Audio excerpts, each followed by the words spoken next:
out, hey, the Earth is down here. Oh, yeah, okay. So I get back and do some more things, and I had another rest period. And so this time I took 1 foot out and did a little agility, and I looked, oh, the Earth's not there. Oh, there it is, up there. To be in the spacesuit outside and to look out in any direction was pretty neat. It's humans out there, it's humans out here, it's humans on the frontier. When I opened the hatch, I mean, I had the whole universe in front of me.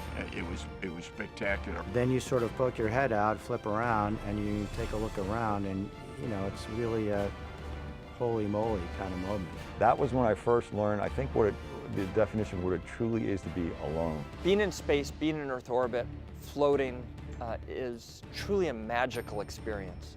It means an exciting day. It means it's a day that it's going to be a lot of work, but very rewarding work. NASA's astronauts and their international partners suit up for modern spacewalks with training and experience. Humans suited up, leaving the vehicle and going out on spacewalks. Exploring, you know, going beyond and always going into a situation we've never been to before, to fix something, say a space station, to deploy an experiment, or longer term, I think of spacewalking on Mars. So spend a lot of time thinking about how humans are going to explore Mars, suited with some pretty new, cool technology.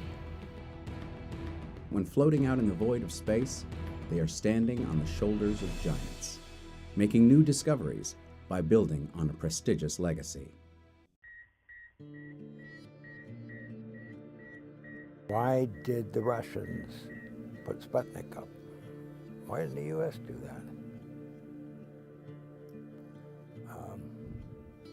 We were shooken up by Sputnik, and we marshaled our resources and put together a winning program. One of the things that drove us into human spaceflight was the fear when Sputnik went overhead in 1957, and people began to realize that there was another nation in the world that had the capability of putting something into space that could actually pass over the United States. That's not a good way to do a sustainable program, is through fear. Clearly our motivation was a race. It was to beat the Soviets, and we had to do that for international prestige. And so that set us on a sprint to the moon. We will get to the moon within the decade, and we did. But it didn't set us up for a long-term exploration program in space. Way back when we called it terrible 60s,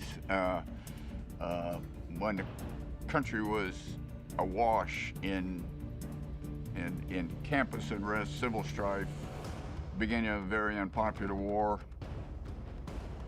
The Soviets literally owned space at that point in time. Yuri Gagarin back in early 1961 made one orbit around the Earth. Alan Shepard became the hero that this country needed. America's initial and successfully crewed space missions, known as Project Mercury, were followed by Project Gemini, the proving ground that would lead to the Apollo missions and the landing on the moon. On the Soviet side, cosmonauts and engineers were doing similar work to extend spaceflight duration, improve rendezvous techniques, and to develop the capability to leave the spacecraft, in what was dubbed by NASA as an extravehicular activity, or EVA. In order for us to conquer the space, we need to learn how to operate outside of the space vehicle. The first successful egress from a spacecraft while in orbit was achieved by cosmonaut Alexei Leonov on March 18, 1965, making him the first person to complete an EVA, or spacewalk. And what I saw, and I saw just half of the world, because we were 500 kilometers above the Earth. And nobody, even up until now, nobody is flying that high. Alexei's, task was to get out and get back in. And he had basically, as best I understand it, a fabric tunnel after he got out of an airlock, and he was literally out there in a vacuum of space. And once he got through that tunnel, his job was to turn around and get back in, and had a great deal of difficulty getting back in because he had to turn around in that tunnel with a pressurized spacesuit at that time, even for us, was like being inhibited by a suit of plaster of Paris. I mean, it was hard to move anything. And he literally had to deflate his spacesuit at that point in time to be able to reduce his size to get back in. Later that year, Gemini 4 stood ready to launch from Cape Canaveral, Florida, with the primary objective of gathering the results of an extended 4-day mission on both crew and spacecraft. Gemini 4's original semi-conservative mission was then expanded to include, amongst other things, a dramatic exit from the Gemini spacecraft in what would be America's first spacewalk. On June 3, 1965, the second crewed mission of the Gemini series carried James McDivitt and Edward White into space. At 2:46 p.m. Eastern Time, using a handheld gas gun, White stepped out of his spacecraft, leaving crewmate McDivitt behind to witness the vastness of space alone, becoming the first American astronaut to complete a spacewalk. It's very easy to maneuver with the gun. The only problem I have is I haven't got enough fuel. The only thing I wish is I had more. This is the greatest experience. It's just tremendous. We had Ed White's magnificent 20-minute, quote, walk in space. I don't think you'll ever get any better film. It was space euphoria, I think, from everyone from Ed and Jim McDivitt to everyone on the ground, and mission control everybody. I mean, it was spectacular. He had a little gun, he could control his body, he could move where he wanted to go. It set us up. As time progressed, the Gemini program continued to refine and extend EVA procedures as more astronauts followed with tethered spacewalks in Earth's orbit. Well, you know the difficulties that we had in the Gemini program doing spacewalks because the state of the art needs to improve. But you saw the difficulties there when you jump out and you try to get something done. Well, you haven't practiced in the free fall zero-G condition. And so it's Newton's second law. You push on something, it moves your body instead of getting the work done. And so that whole business, you see, we just evolved and we grew since Leonov and Gemini on. Americans like Gene Cernan, Michael Collins, Richard Gordon, and Buzz Aldrin continued the competition with the Soviets. In the Gemini days, when they were trying to do the first spacewalks from a capsule, the first EVAs, the first spacewalks, were not very productive. The crew members got outside, they didn't have anything to hold on to, they kind of flailed around, they couldn't do fairly simple tasks.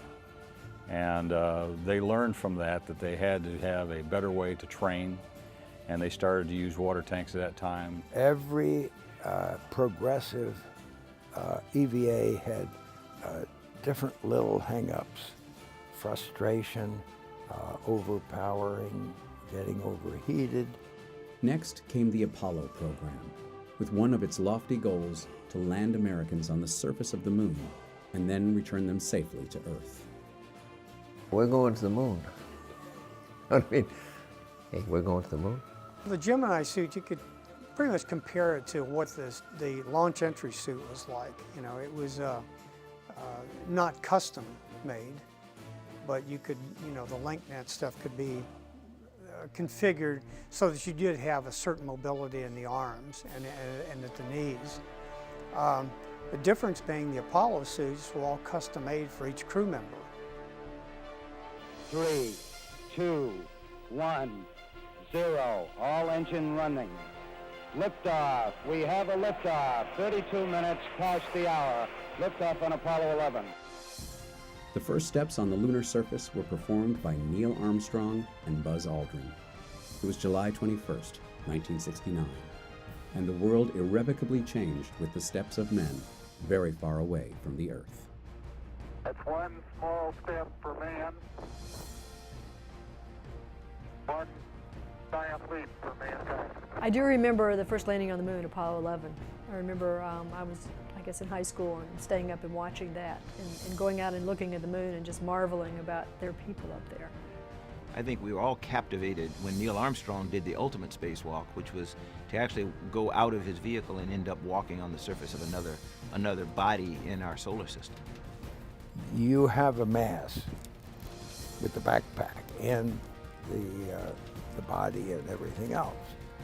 And you move around and you kind of think that you can change direction. But that's sort of why at the end of our 2.5 hour EVA, I got in front of the camera and bounced around with different ways of moving. I was really personally impressed with the Apollo EVAs and spacewalks. Can you imagine the first humans to ever walk another planetary body to the moon? So just fantastic. And you kind of see that 2-foot bunny hop. So we had great spacesuits. We kept the Apollo astronauts alive. Once we got the lunar rover set up, we were ready to go be lunar explorers, if you will. And part of the lunar rover had plastic fenders that when it was folded up, we had to unfold and they slid down to cover the wheels. But the reason we had fenders on these things were because the lunar dust was one of the biggest problems we encountered on the surface of the moon. It was almost the texture of graphite, but graphite's a lubricant. This was just the opposite.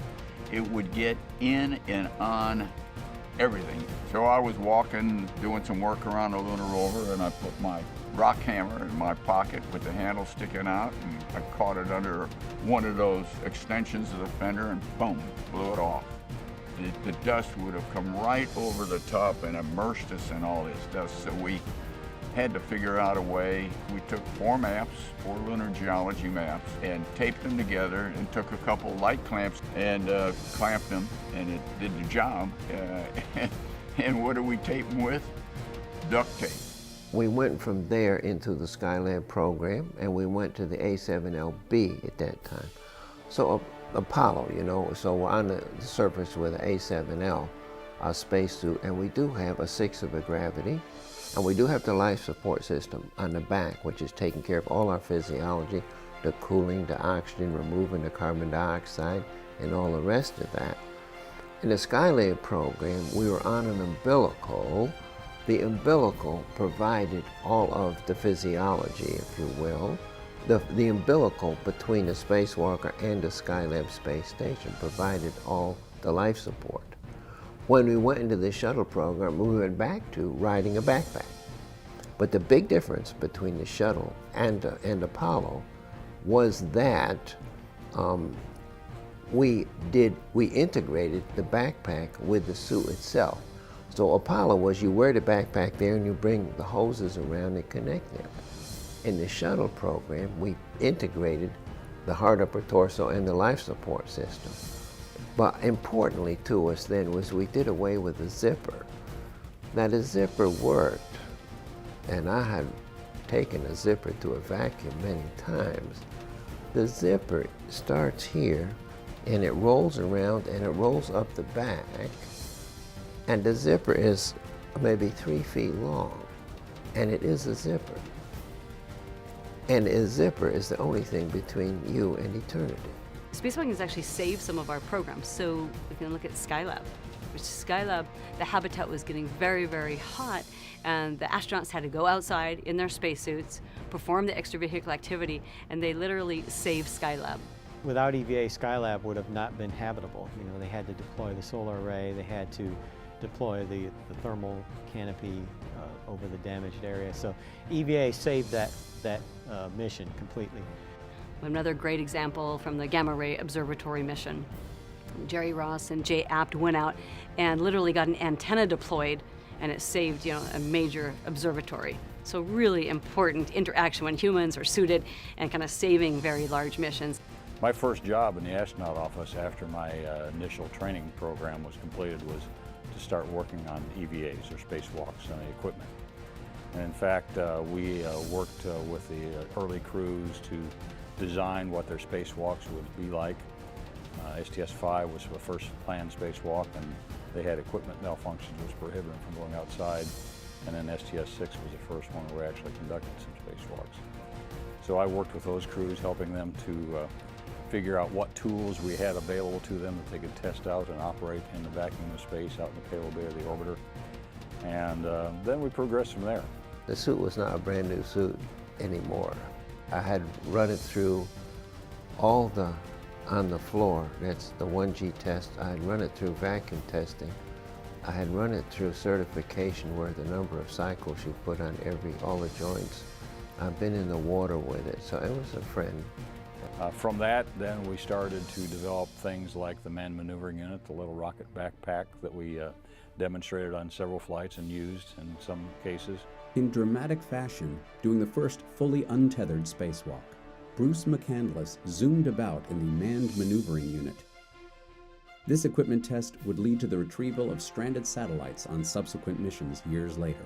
And I was really jealous of Bruce McCandless when he had a backpack and went out a ways without a tether and maneuvered around.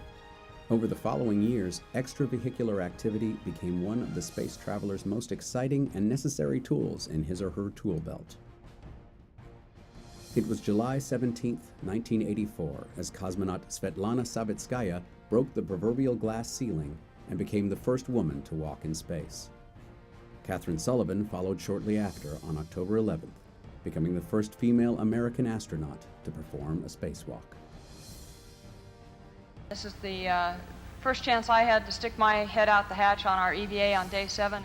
As time progressed, so did the need for advanced technology and utilities. Complicated missions and space program-saving maneuvers are the essence of NASA's extravehicular activity.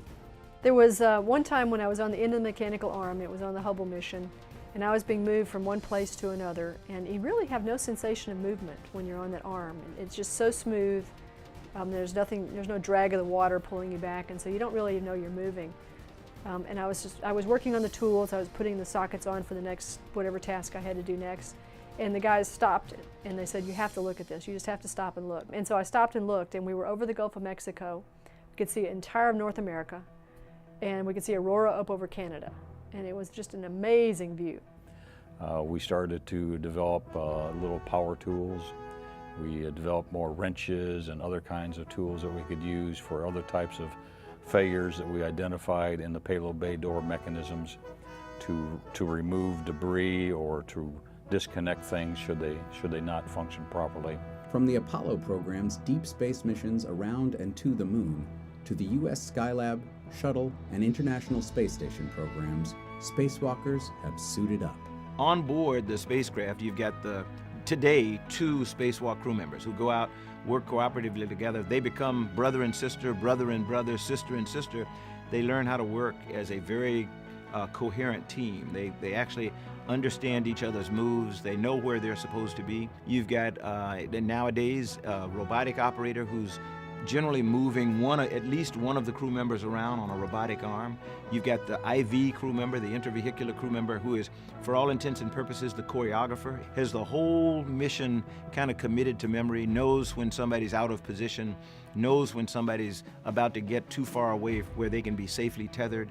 Back on Earth, in the Mission Control Center, you have the primary person on console, that is the EV or the extravehicular controller. In the back room, they probably have anywhere from 25 to 100 people who are looking at data from each of the spacewalking astronauts. They're looking at data from the spacewalk that's actually going on. And then somewhere in the world, like at a place that built the spacesuit, or somebody that designed the procedure that's being done, whether it's in Denver, Colorado, or Connecticut, they're also looking on, and they have their own data that they're evaluating, and getting all that back into mission control in Houston, telling the flight control team, okay, we see this developing or we see this happening, you need to let the crew know. So probably thousands of people supporting the development of the types of spacewalks that we're going to do, and then hundreds actually involved in the spacewalk on that particular day. It was part of our training to make sure that, even though you might be nervous, try not to show them that you're nervous. Everything had to be laid out perfectly, from the start, you had your checklist. It was all laid out properly, which pocket every pin went in, even down to where the pocket they wanted their their sandwich put in. It has been the astronauts' mantra to train, test, and succeed. One of the things that astronauts learn to do to look at a situation and don't panic about anything, you'll make it worse, but think carefully, did you do something wrong, and then fix it. Well, the astronaut prayer, which is, please God, don't let me screw this up, that's the first thing. I think the biggest fear that I had, and maybe many astronauts as well, is not that I was going to get hurt, it's that I was going to mess up. Because everybody's watching, you have such a limited time out there to get done what needs to be done, and you really, really don't want to make a mistake. It was cold, so that was a little surprise, but we should have anticipated cold, but it turns out at that point we had only done hot spacewalks. Until STS-6, they had all been warm.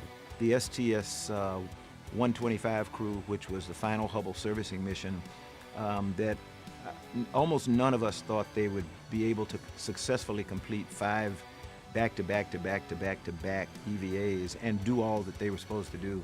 And they not only completed them in spite of obstacles at every turn on almost every single EVA, but they did them superbly and left Hubble in incredible shape. And I think they did a tremendous service to planetary science, astrophysics, and just the field of spacewalks in terms of showing people that if you really work hard at it and you plan it and you execute the way you planned, there's nothing we can't do. When you're doing a spacewalk on orbit, you're in your own spaceship.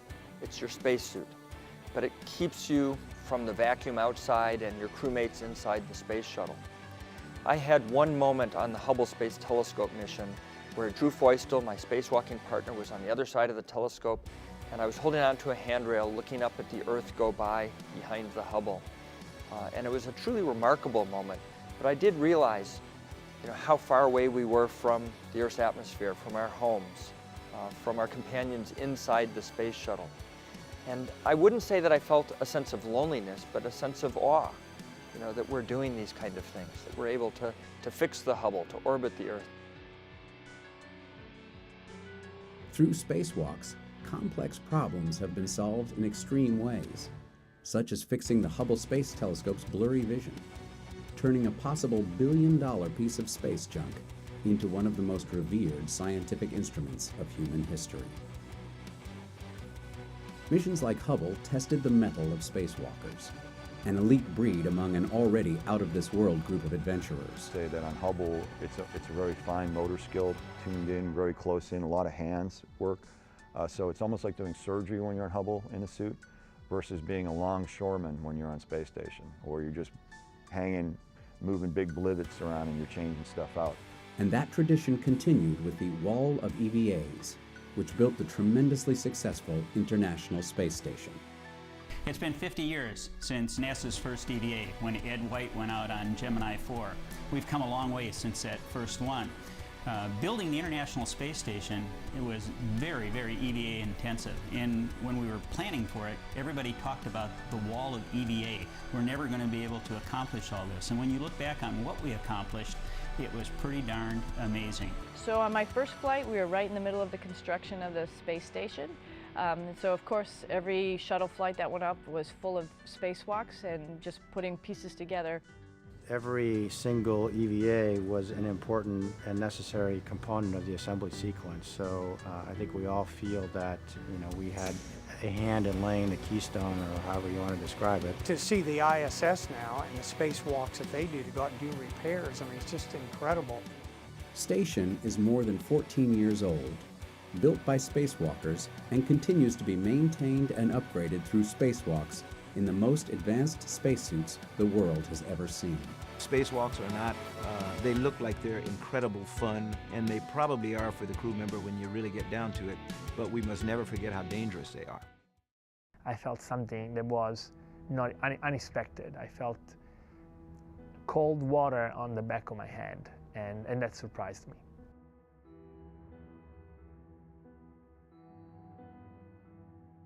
I contacted the ground, which is the first thing you would do when something that you're not expecting comes up. So I asked Houston for advice. I said, I feel water in my helmet, but what it feels like a lot of water.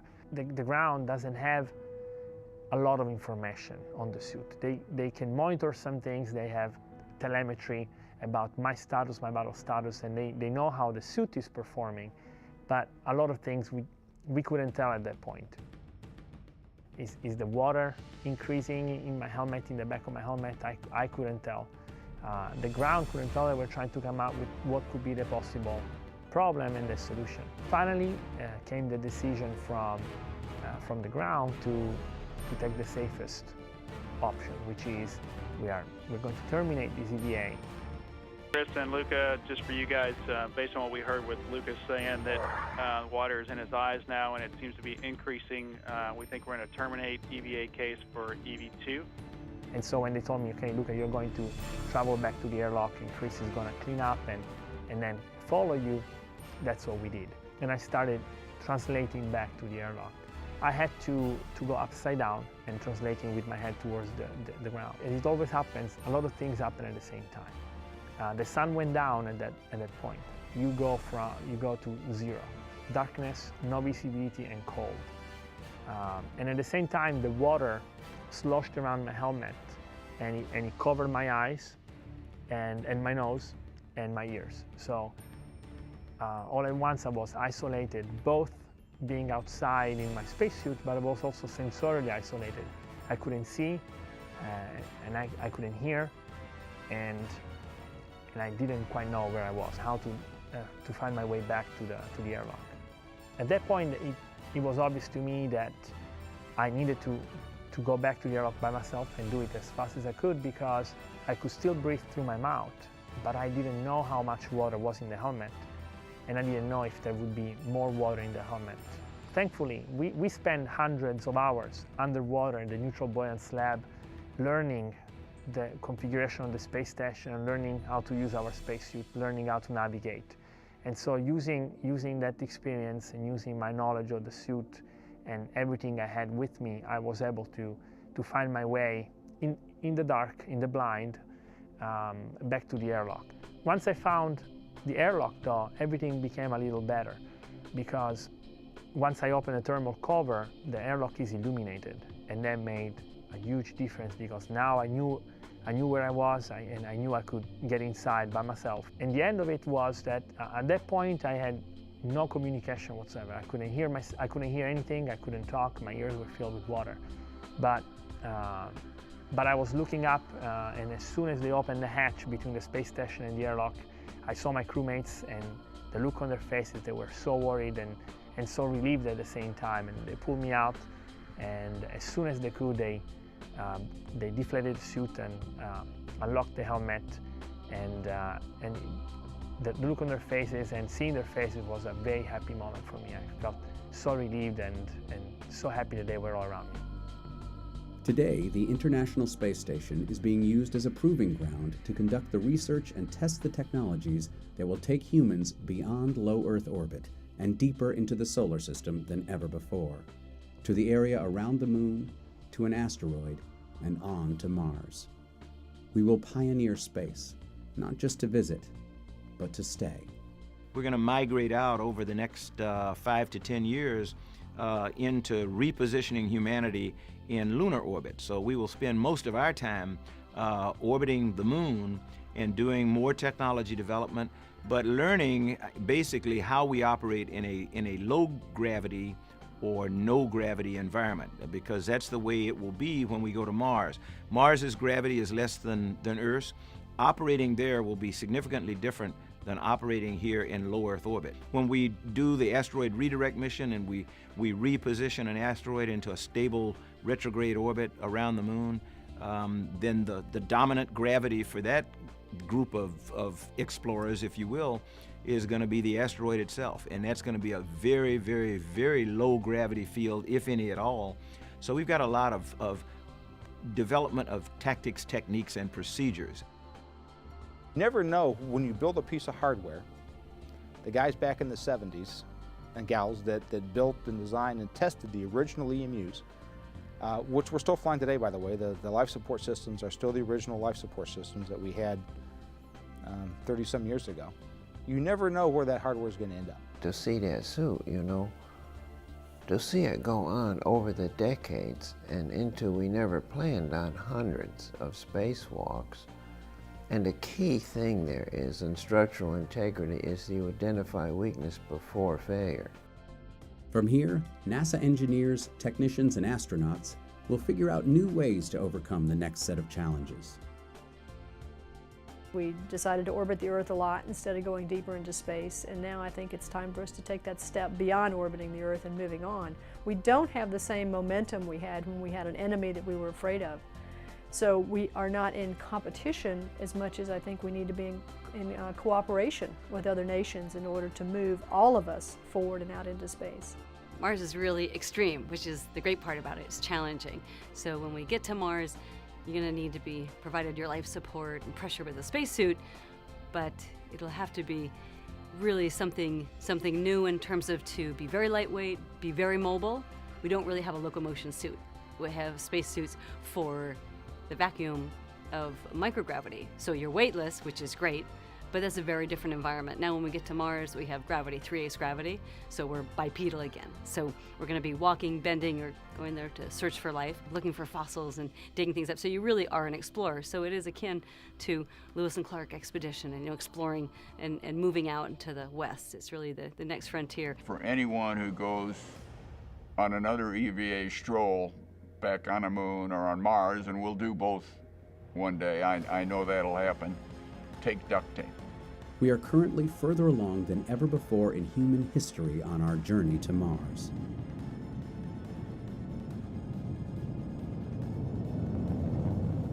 American engineers and scientists around the country are working hard to develop the technologies, including new spacesuits, that astronauts will use to one day live and work on the Red Planet. Next stop, Mars.